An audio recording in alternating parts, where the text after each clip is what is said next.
And thank you, Rachel. Let's go straight back to our top story now. The arrest in Iraq of a man suspected of hatching a plan to blow up a plane taking off from Sydney. Now, the man, along with an Australian IS fighter allegedly connected to Australia's most notorious terror cell, were detained in Iraq earlier this year. ABC Investigations reporter Sean Rubinsztein-Dunlop has been following the story and joins us now. Very good morning to you, Sean. Morning. So can you tell us about these men involved? Who are they? So look, as you said, the two men are Tariq Kayat and Ahmed Murhi. Their captures have been a closely held secret within the US-led coalition, but both were high on the wanted list. In particular, Tariq Kayat, he's the alleged ringleader of a plot last year to blow up a Sydney flight from Sydney to Dubai that had 400 passengers on board. Investigators were extremely concerned about his level of connectivity within Islamic State in Syria, where he was based, but also back to Australia, where he was allegedly able to facilitate this plot, allegedly carried out by his family. He is the biggest scalp of these two. The other man, Ahmed Murhi, is an Australian. Tariq Kayat is a Lebanese citizen. Ahmed Murhi, according to police here, was in direct contact with Australia's most notorious Islamic State cell. That's a Sydney cell, which was allegedly responsible for a string of terror plots here, including the 2015 Parramatta shooting.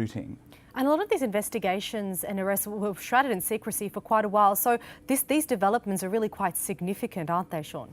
They certainly are significant because they provide enormously valuable opportunities to the US-led coalition to gather evidence and intelligence. As I said, both of these men are alleged to have had close connections with some very notorious terrorists back in Australia, but also within Syria and potentially elsewhere around Islamic State's global network. So the significance of these two arrests is that it takes out two people that counter-terrorism authorities feared had an influence on terrorists in Australia and potentially around the world, had the capacity to potentially facilitate or instigate terror plots, and who can provide very crucial evidence in the fight against Islamic State, which continues even though the so-called caliphate has fallen. So what happens now to these men? Because we've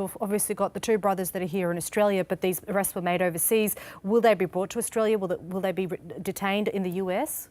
So look, that's certainly an open question at this stage. Authorities, DFAT, AFP in Australia have been very quiet about this, not answered our questions about specifically what happens next because of diplomatic sensitivities we expect around this case.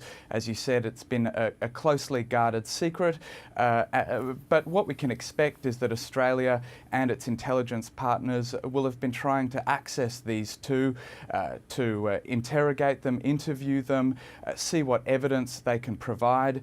Tariq Kayat is a Lebanese citizen, not an Australian. He is wanted in Lebanon for the plane bomb plot, as well as for other offences he allegedly committed in Lebanon as a senior Islamic State commander. He's also, accused of a crime against Australia. Ahmed Murhi, an Australian citizen, Australia will be looking at whether it should extradite him back here to face charges. If they do end up staying in Iraq and facing trial here, there will be serious questions about whether they will face fair trials. There are already reports coming out of Iraq of terror trials against Islamic State jihadists and their associates, only taking around 10 to 20 minutes, often ending in the death penalty, death by hanging, or a life sentence. So there are serious questions being raised, including by the UN, about whether justice is really being served in Iraq, and of course it's crucial that justice is seen to be served in this war on terror. So Australia will no doubt, DFAT will no doubt, diplomats will no doubt be negotiating to try to ensure that that justice is served fairly there. There are also several other open questions. What happened to the families of these two men? We know that Tariq Kayat had a wife and children in Syria before they fled to Iraq. Ahmed Murhi, we can assume, probably did as well. What's happened to them? Were they captured? And what will happen to particularly their children? All right, Sean Rubinsztein-Dunlop, thank you so much for that update. No worries.